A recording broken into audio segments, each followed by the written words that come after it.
Hey everyone, welcome back to the complete Creepypasta series, called The Ghost of the Savanna, written by the talented and my favorite Carl Sefni.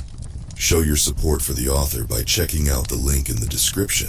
If you like long, chilling tales, please like this video and subscribe to MM13 for more spine-tingling content. Your comments are the lifeblood of this channel, so don't hesitate to say hi, share your story ideas, or let us know what you think about this series. I love hearing from you. Without further ado, get comfortable, turn up the volume, and let the haunting begin.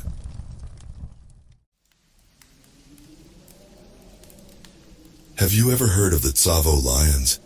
It's possible that you have. They're known as the man-eaters, famous for attacking workers during the construction of the railway in Kenya in the late 19th century.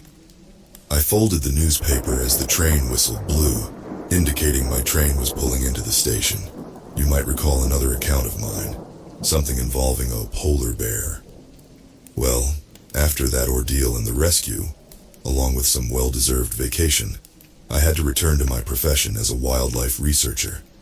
As you might imagine from my introduction, this time my destination was the vastness of the African savanna, in the heart of Kenya. I was given a delicate task, not exactly a research endeavor. I was to assist in resolving a serious problem, investigating the sudden disappearance of children from villages near a nature reserve.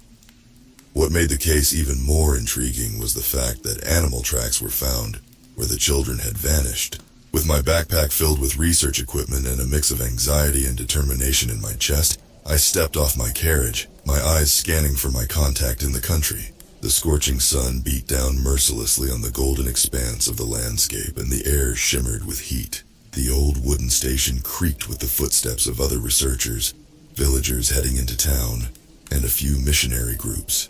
A man approached me, his face weathered by the sun and age, but his eyes still gleaming with an intensity that spoke of experience and wisdom. Around his waist, some kind of hide was wrapped.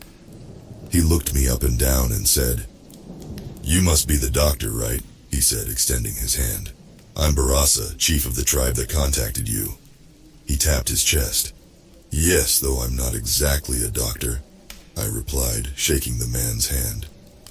"Anyway, it's a pleasure to meet you, Barasa. I believe we should hasten to advance the investigation." Barasa nodded, his serious gaze reflecting the gravity and urgency.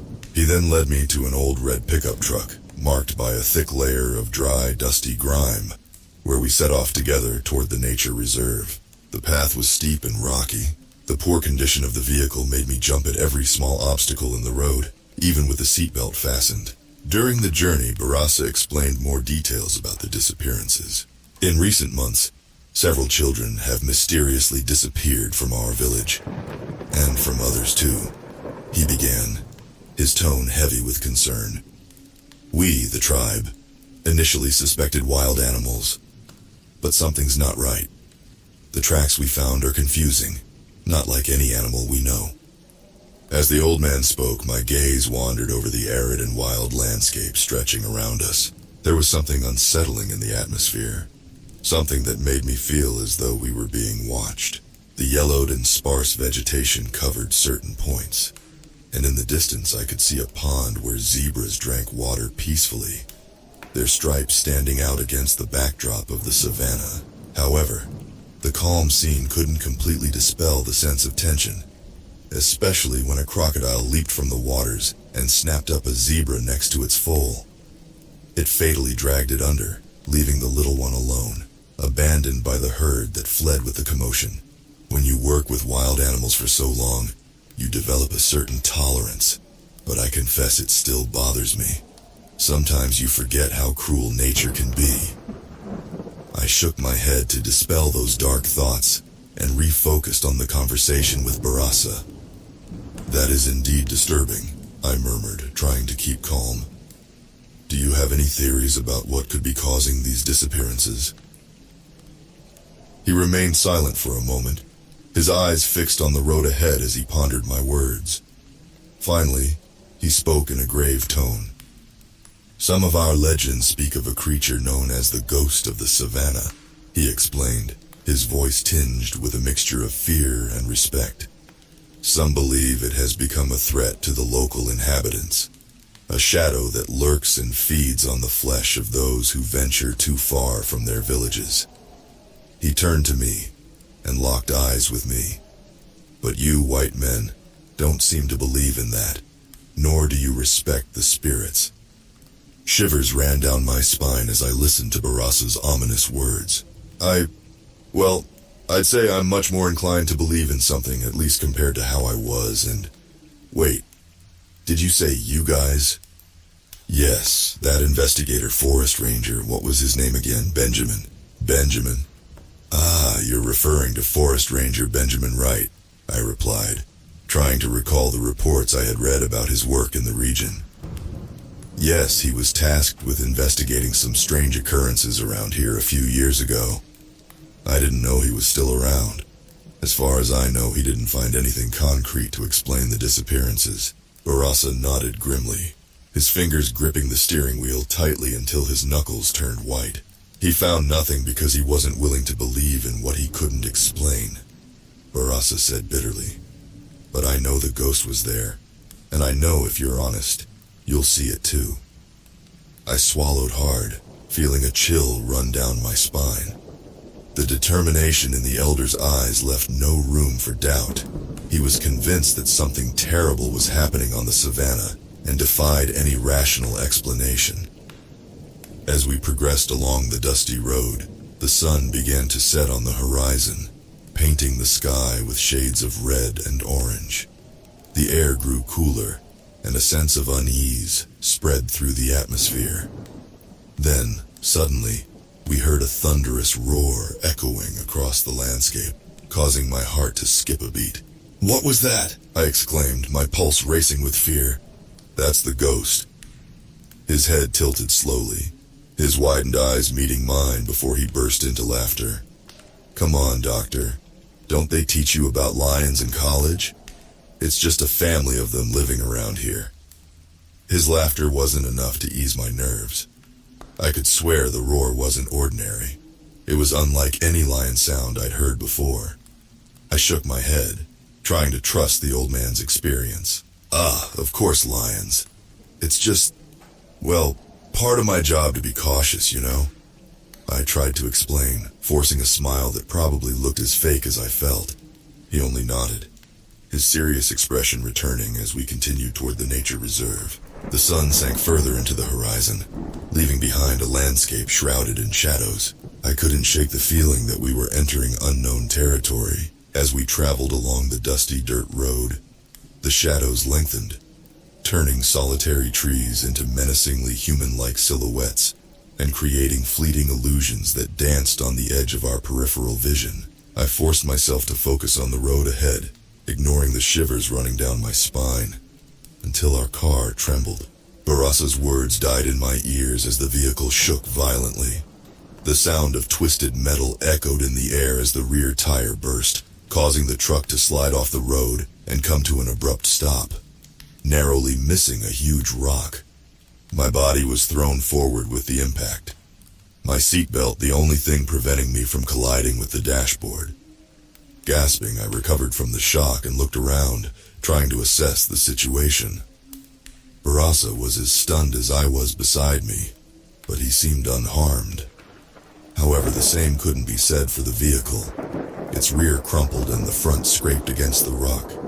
The sun had completely set, plunging us into the darkness of the wild night. "Are we okay, Barassa?" I asked, trying to stay calm as I struggled to open the window. The warm night air enveloped my body, and I was greeted by the pungent smell of dry vegetation and moist earth. "I think so, but what—" He fell silent.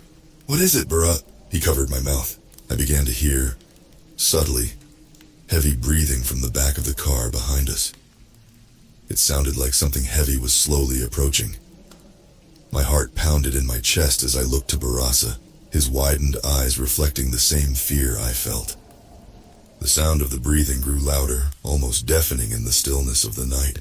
With slow, cautious movements, I turned to look out the rear window. What I saw sent chills down my spine. It was absolute darkness, nothingness, emptiness. And if that hadn't disturbed me enough, what followed tripled the problem.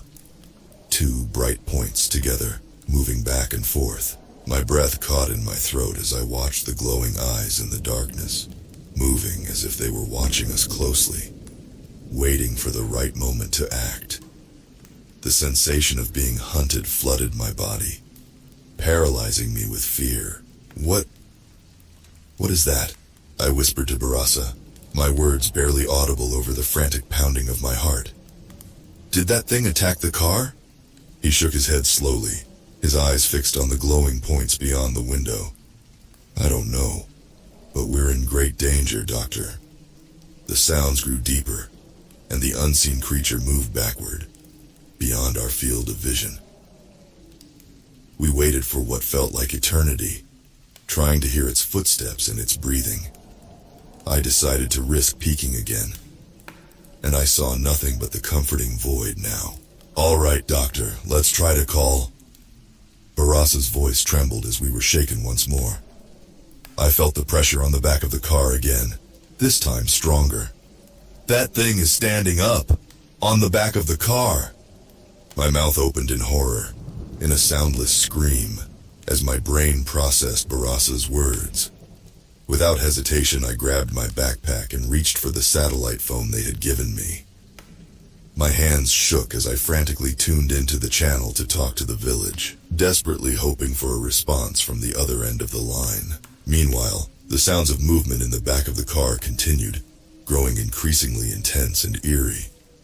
The metal groaned and creaked under the weight of the unknown creature, while my mind raced, trying to imagine what could be pursuing us. It was when the rear window began to crack that we heard a loud snap echoing through the night, causing birds and small animals to scatter. The sound was followed by two bright headlights, followed by others, two cars, and on top of the first one, coming out through the sunroof, was the upper half of Benjamin Wright, holding his rifle. He fired again in the direction of that thing, and we felt the weight lift off the car as heavy steps faded into the darkness. I trembled uncontrollably, my body tense and my mind in turmoil as I tried to process what had just happened. Wright was there, like an unexpected savior emerging from the shadows, and yet, his presence only deepened the mystery. Barasa and I exchanged glances, relief mixed with confusion etched on our faces. How did he know we were in danger? So many questions swirled in my mind, but before I could articulate any of them, Benjamin's raspy, Australian accented voice cut through the silence of the night. Are you both okay in there? His voice sounded distorted, laden with tension and concern. We need to get out of here immediately. Yes, we're okay, I replied, my voice trembling with tension. What was that? What's happening here? I really have no idea, but it's better not to stick around. Quick. No time for detailed explanations. Benjamin replied swiftly, his voice sounding more urgent than ever. We need to get to the village as fast as possible. With my heart still pounding erratically, I turned to Barasa, whose face was pale and tense, reflecting the same anguish I felt. Without exchanging a word, we both silently agreed to follow Benjamin's instructions and leave that cursed place behind as quickly as possible. As the truck's engine roared back to life and we began to move away from the scene of our horrific encounter, I felt enveloped by a simultaneous sense of relief and desperation. We were alive, yes, but the threat looming over us was all too real to ignore. As the vehicle sped along the dusty road and the darkness of the African night enveloped us like a cloak, I knew this experience was far from over. The narrow road wound its way into the Savanna. Every sound, every shadow, made my heart beat faster, and I struggled to control my rapid breathing. The journey to the village seemed endless, every turn of the road an opportunity for fear to take root deeper in my mind. I could feel unseen eyes watching us, feel the weight of the sinister presence still following us, even when we couldn't see it. I was definitely paranoid. Was this how the first conscious man felt? Did our ancestors have to deal with this constant fear? My mind wandered through local stories and legends, each one darker than the last. The ghost of the Savanna, that mysterious creature Barasa had mentioned, seemed now more real than ever. What if it was true? What if we weren't just dealing with wild animals? These thoughts haunted my mind as we reached the village, where we were greeted with a mixture of relief and anxiety. People crowded around us, their tired and worried faces reflecting the general concern that hung over the community. I could feel the palpable fear in the air, as tangible as the smell of smoke from the fires that illuminated the darkness of the night. Benjamin led the way, his hardened face seemingly devoid of fear, a curved scar from his chin to his ear. He seemed willing to go back into the dark night to catch the thing himself, but he wouldn't do it out of refusal from others. And as he quickly conversed with the village elders, I wondered what he might know or hide from us. The night passed in a blur of frantic activity, as the villagers prepared to defend themselves against the unknown threat lurking in the shadows. Traps were set, torches were lit, and children were kept safe inside mud huts, away from the imminent danger lurking outside. The night stretched on, endless, as we waited for the dawn that would bring with it the promise of safety. It was in this panic that inside Barasa's house, leaning against a straw mat and watching the smoldering remnants of the fire escape through the roof, I fell asleep. After a myriad of dreams, I finally woke with a start. The dim light of dawn seeped through the cracks in the mud walls of the hut, revealing Barasa's huddled figure, sleeping beside me in a restless state. I rose slowly, feeling exhausted and disoriented, as I tried to shake off the remnants of the nightmare still echoing in my mind. The smell of smoke still hung in the air, mingling with the scent of damp earth and the distant sound of villagers preparing outside. With a tired sigh, I stepped off the straw mat and approached the door of the hut, pushing it open carefully to create a gap through which I could peer out into the world beyond. The sun was beginning to rise on the distant horizon, tinting the sky with golden and rosy hues. As the Savanna came to life around it, a dim morning light revealed a serene and tranquil landscape, completely different from the sinister atmosphere of the previous night. However, even under the rising sun, I couldn't completely shake off the feeling that something terrible was still lurking in the shadows of the Savanna. As I watched the village come alive with morning activity, my thoughts turned to the events of the previous night. The encounter with that unknown creature, the glowing eyes in the darkness, the panic that had spread through the community. It all seemed surreal, like it was part of a nightmare from which I couldn't wake. Lost in my thoughts, a gentle hand landed on my shoulder, making me jump in surprise.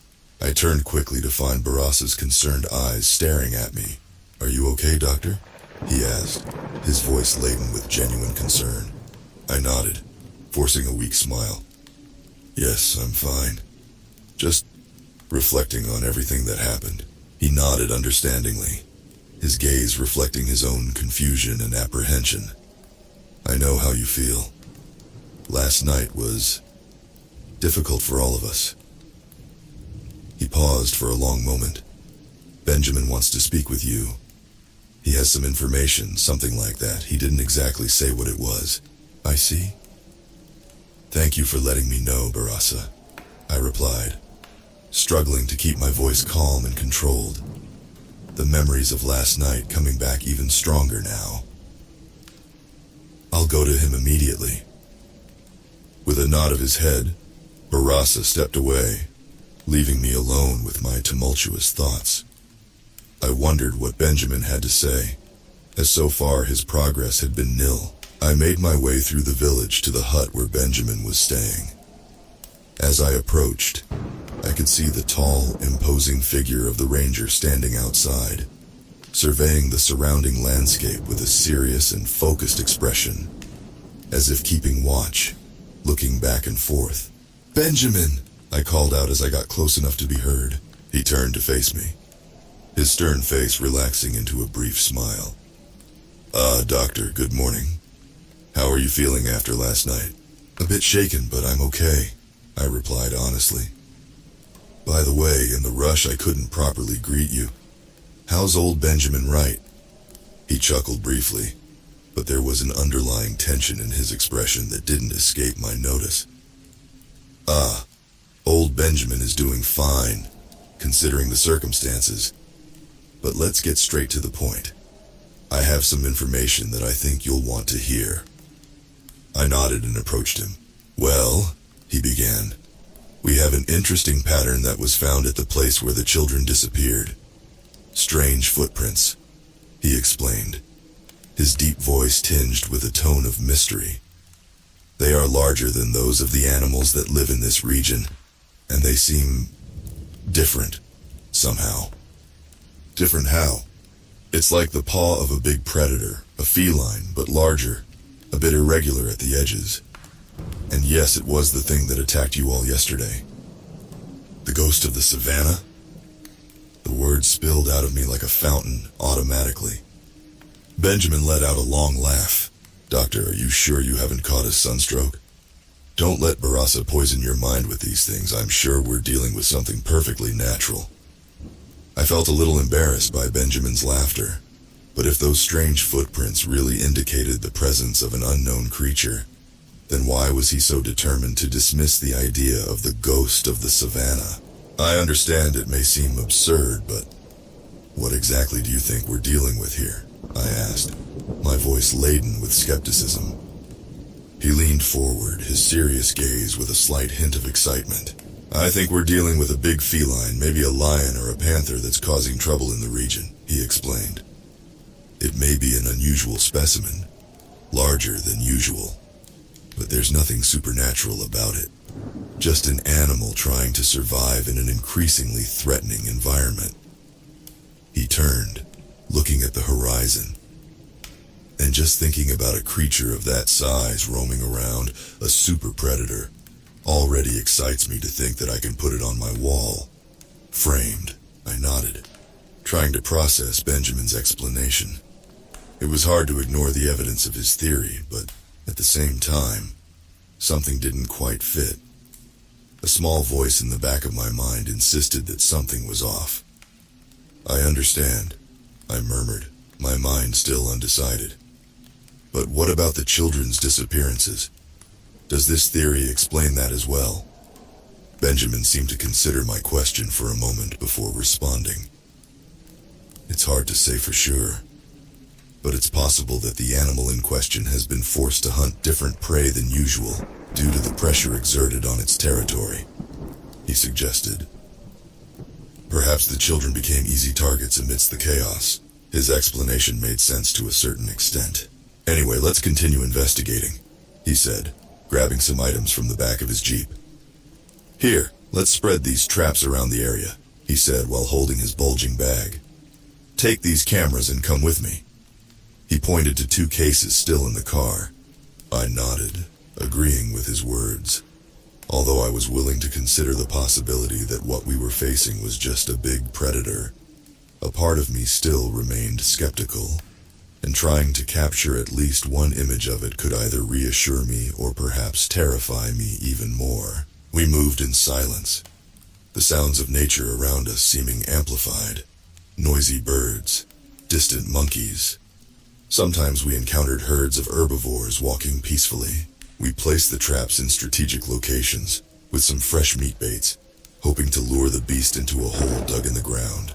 The cameras were carefully set up, aimed at areas where the children had disappeared, some hidden in trees, activating their motion sensors. As we worked, a sense of unease continued to grow within me, as if we were being watched by something. The same bitter taste of last night came to my mouth. I struggled to ignore this feeling, focusing my attention on the work we had before us. I hope this gives us some clue about what we're dealing with all due respect, but doing this work in this heat sucks, I muttered to Benjamin as I adjusted one of the cameras. He agreed, his expression still serious as he looked around, as if searching for something. He was feeling it too. Let's head back to the village. We have enough, he finally said, his voice laden. Let's inform the elders and see if there's anything else to be done. Otherwise, all we can do is wait. I agreed, feeling relieved at the thought of returning to the relative safety of the village. Nature, as always majestic and a place of countless dangers, especially when facing an unknown threat. The journey back to the village was silent, our thoughts immersed in speculation about what might be happening in that remote place. The sun had already passed its peak when we finally arrived at the community, where we were greeted by a crowd of anxious villagers waiting for news from us. The elders gathered around us, their faces serious and worried, reflecting the gravity of the situation we found ourselves in. I struggled to find a way to explain what we had discovered, but every explanation seemed to fall short of what was truly needed. We found some evidence suggesting that we're dealing with a big predator in the area, I explained, trying to choose my words carefully. We've set up traps and cameras in the hope of capturing any sign of the creature, but we're still not sure what we're dealing with. The elders listened attentively, their faces trembling as they processed the information we provided. It was evident that they were concerned, but they also didn't want to stand idly by in the face of the threat. What should we do? One of the elders asked, his voice laden with anxiety. How can we protect our children? Benjamin and I exchanged glances. There were no easy answers, no clear plan of action to deal with the unknown. We'll continue monitoring the area, Benjamin began, his authoritative voice faltering slightly. We'll keep an eye on the cameras and traps until we have a better idea of what we're dealing with. The elders nodded and exchanged glances, saying a few words in their own dialect. It wasn't clear if they truly trusted Benjamin. In the meantime, keep your children close to home and avoid traveling alone through the Savanna, he continued. We'll do everything in our power to protect our community and find a solution to this problem, I promise you. As the sun set on the distant horizon, casting a golden light over the vast and wild landscape around us, I knew that the work was only just beginning. The atmosphere in the village was tense, charged. There were no festivities or singing around the bonfire, as Barasa told me there were. As the night progressed, the only thing the villagers did was retire to their homes, staying alert for any sign of imminent danger. I found myself quickly wandering the deserted exterior, soon captured by fear. As I passed by the thatched houses illuminated by the dim glow of torches, I could feel the anxious looks of the residents, all of them sharing the same silent concern. I decided to retreat back into the chief's house, where the warmth of the crackling fire offered some comfort against the serene cold. I sat in silence, lost in my own thoughts, while Barasa tended to the flames and blew on the embers. Barasa, what do you think we're up against? I asked, finally breaking the tense silence. He turned to me, his face marked by concern. Doctor, I don't know what to think, he admitted, giving a slight smile. Our last encounter last night left me with many doubts. The people of the village only talk about the ghost of the Savanna. A shiver ran down my spine at his words. But what about you, Barasa? What do you believe? He sighed deeply. His silence served as an answer. I just know that we need to protect ourselves, he continued, his voice firm, looking towards the corner of the hut where his young son, Banthu, slept soundly. I won't let anything harm any other member of our tribe. A knock on the door made us both jump, interrupting our conversation. Barasa quickly got up and went to check who was outside, while I remained tense, my heart racing. What on earth was so urgent? Barasa opened the door and stepped back, his face assuming an expression of surprise mixed with haste. Outside stood Benjamin, finishing adjusting his boot, his rifle on his back. He didn't enter the hut. He stayed outside with a grave air. We don't have time. Follow me, he said, his deep voice echoing in the tense silence of the hut. Barasa and I exchanged glances. What happened?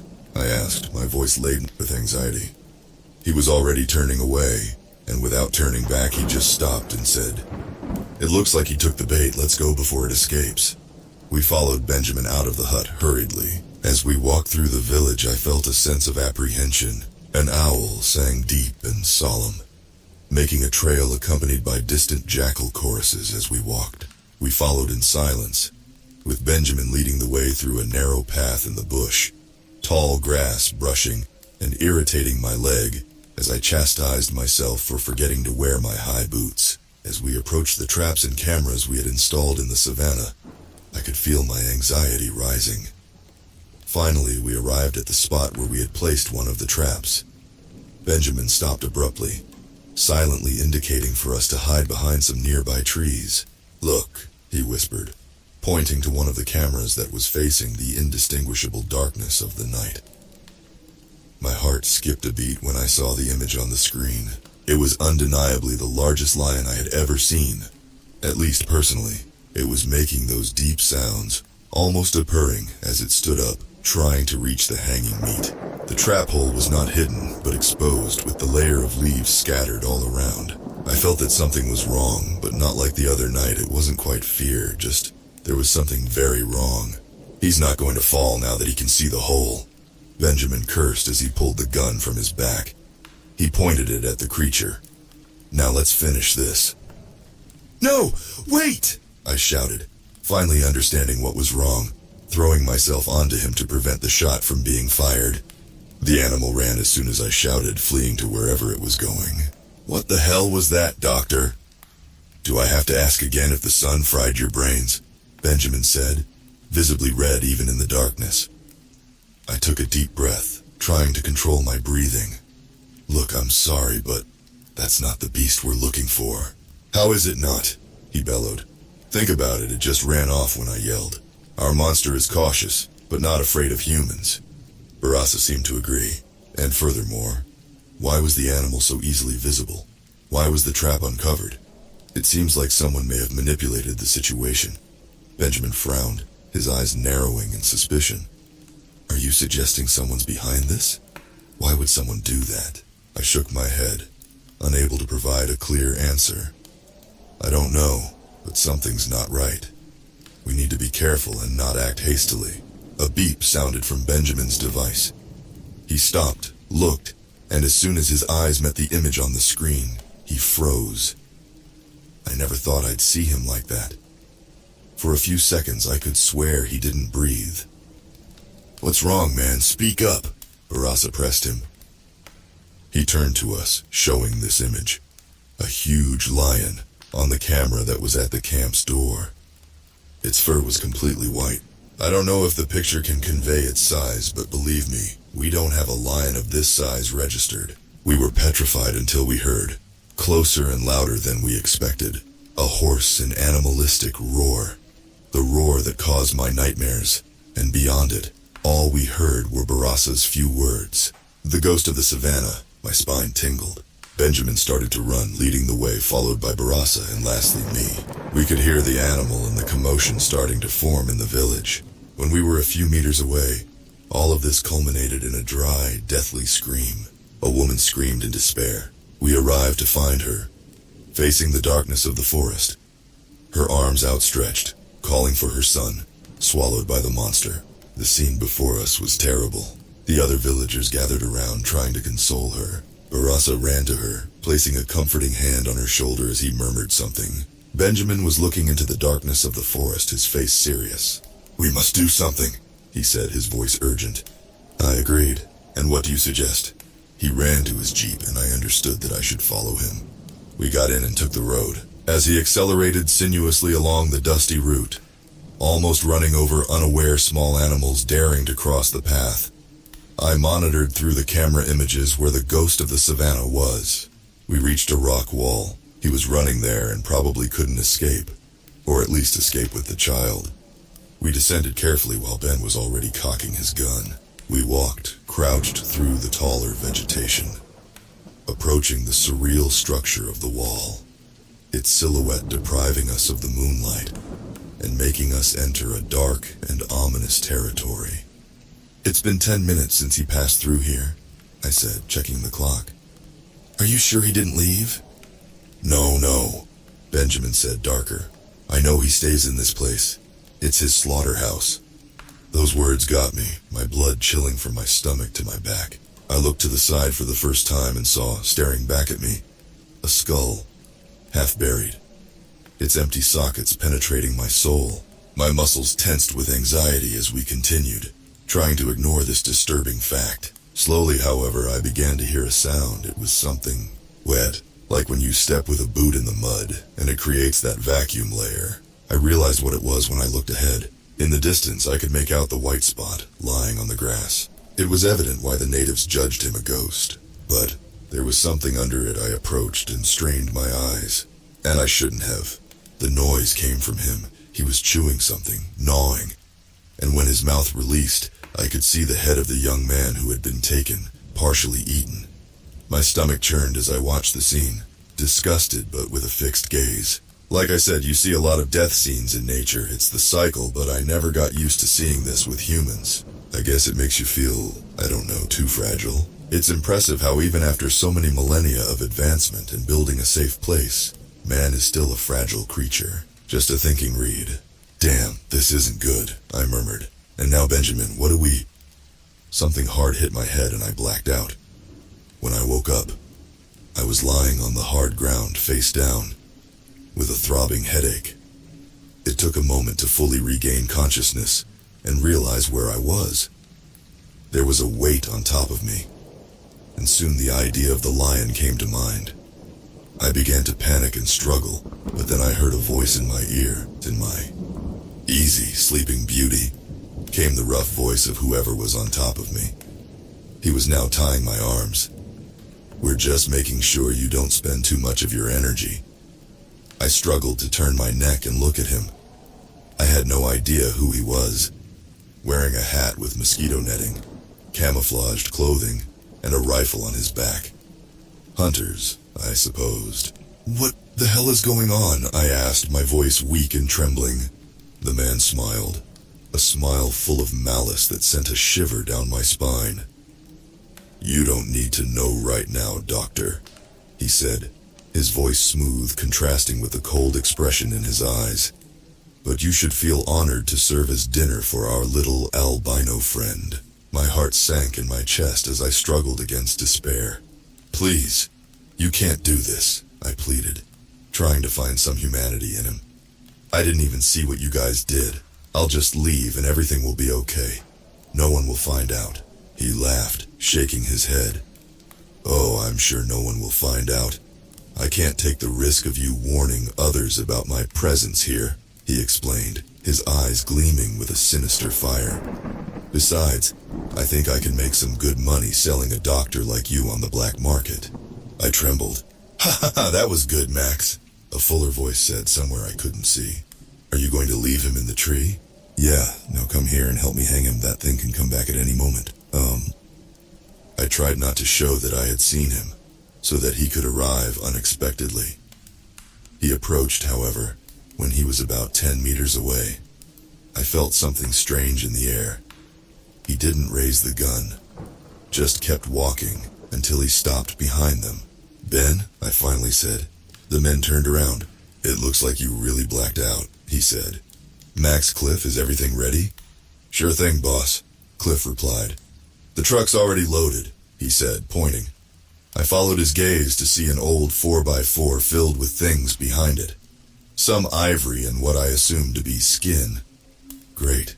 Look, Doctor, Benjamin turned to me. I'm really sorry about this, okay? But I can't take any risks. I'll tell Barassa that you died heroically, okay? What's going on? For a doctor, you're pretty dumb, Max said. I hate this James Bond villain cliche that explains your whole plan and everything. So, to make sure you can't say I wasn't nice, tell me, Doctor, what do you think is happening here? Come on, it's not hard. I already figured out the hunter's scheme and that you sold out to them. But, is all this to catch the white lion? Cliff burst into laughter. Max turned serious and gave him a slap on the neck. No, no, no, Ben said. The lion is just a small pawn of ours, or rather a big pawn. Did you know you can teach an animal like that to like the taste of human flesh? His eyes met mine, relishing when he saw the mental realization in me. When I understood what he had done, it wasn't organic. He chose the animal, gave it some people, maybe villagers or other researchers. He shaped its appetite until, on its own, the ghost came after the others. Why? I asked, the only thing that came out of my mouth. It's business. Can't feed many mouths with research money, and I think you know that better than anyone. We needed the village far from here, and if they won't leave, we'll force them to flee, or they'll be devoured one by one. It was a cruel and inhumane plan, and I felt sick just thinking about it. That's insane, I exclaimed, my voice trembling with indignation. You're the real monster of the Savanna, Benjamin. He shrugged, as if it was no big deal. Business is business, Doctor. They should have accepted our offers to buy the land, but they're too stubborn for that. This is just an efficient way to solve the problem. I felt a mixture of anger and despair building up inside me. He laughed as if he found my indignation amusing. Good luck with that, Doctor. You'll need it. With that, he turned and began to walk away, followed by Max and Cliff. I watched them get into the truck and drive away. I found myself alone, tied to a tree, feeling powerless, as the first rays of sunlight appeared on the horizon, bringing to my eyes the Savanna, the beautiful and cruel nature. I decided to at least try to free myself. I weakly kicked the trunk of the tree, trying to swing myself, moved my arms and shoulders in unimaginably painful ways, but nothing but my noises soon caught attention. I saw in the distance, at the end of my field of vision, a small spot, increasing as it approached, a white spot. The monstrous lion was coming, as usual, to receive the feeding from its cruel and sadistic handlers. And this time I was the dinner. The lion approached slowly, its bright eyes fixed on me, as I frantically struggled against the ropes binding me to the tree. My heart was pounding so hard it felt like it was about to burst out of my chest. I knew I had no chance against that beast. I had to escape as soon as possible. The animal stopped a few meters from me, sniffing the air with curiosity. Its eyes showed hunger, and I could feel the weight of its presence suffocating me. It was like staring death in the face. I kept struggling, desperately trying to free myself, but the ropes were tightly tied. I was completely helpless. The lion let out a low growl, its muscles tensing, preparing to pounce, ending my existence. I closed my eyes, accepting my fate, when a thunderous roar made me flinch, echoing through the cliff. I opened my eyes in time to see a figure emerging from the nearby vegetation. It was another lion? Yes, big. That lion from before. It advanced towards the albino lion, emitting roars that echoed across the plain. The albino lion recoiled at the threat, clearly surprised by the presence of the new intruder. The common lion wasted no time and charged at the ghost, launching into a fierce confrontation. The two animals grappled, snarling and roaring, as layers of blood gradually emerged on their bodies. Taking advantage of the distraction, I redoubled my efforts to free myself from the ropes, and finally, with Herculean effort, I managed to break free. I ran as fast as I could, moving away from the site of the confrontation, while the roars and sounds of the fight echoed behind me. I didn't look back. I wasn't interested in seeing the outcome of the battle. I just wanted to get away from there as soon as possible. I ran, praying that they wouldn't give up the fight and decide to come after me. I walked confused and disoriented off the trail, remembering that I should also hide from Benjamin and his henchmen. It was a day of exhaustion, fearing man and animal, the jungle and civilization, not knowing which would cause me more harm. But finally, as night began to show its face, I cautiously approached the tribe, attentive to any sign. I crouched down when I saw Wright's hat brim. He was talking to Barassa. I'm sorry, but that's what happened. The doctor is gone, along with the boy. Now I understood the discomfort his voice caused me. Finally understood the falsehood behind his words. Let's avenge him. Gather men. Let's end this once and for all. Meet me at the edge of the village. It won't be necessary, I shouted, emerging from the bushes. I'm right here. Barassa and Benjamin turned abruptly to stare at me. surprised by my arrival. The elder was the first to react with a mixture of relief and confusion written on his face. "Doctor, but what happened?" "Barasa, it's a long story," I began, taking a deep breath to calm myself. "But we don't have time for that now." I was panting. "Benjamin is behind the attacks." His gaze turned to the men. "Oh, I think you're just fatigued, Doctor. Come on, have some water and—" "Shut up!" I yelled at him. "He's working with hunters!" I started walking toward him, but stopped when he took the gun from his back and aimed it at Barasa's chest. One more step, you bastard, and I'll blow the old man up." We were both tense as we stared at each other.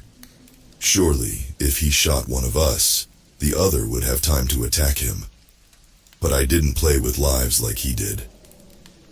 "Okay," I said, raising my arms. "Just go, you don't need all this." "That's what I'm gonna do, but only when this area is completely clear for us." He pulled a radio from his waist. "Max, you copy? I need reinforcements here. Some extra weapons would come in handy." Silence. Ben adjusted the radio.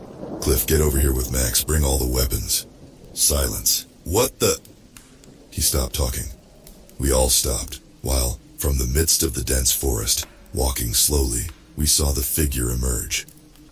He was wounded, deep marks on his face. His right eye was now gone, and the remaining one, bruised, gleamed fiercely. He was panting and blood dripped from his mouth. He stopped and looked at us, then began to regurgitate like cats with hairballs.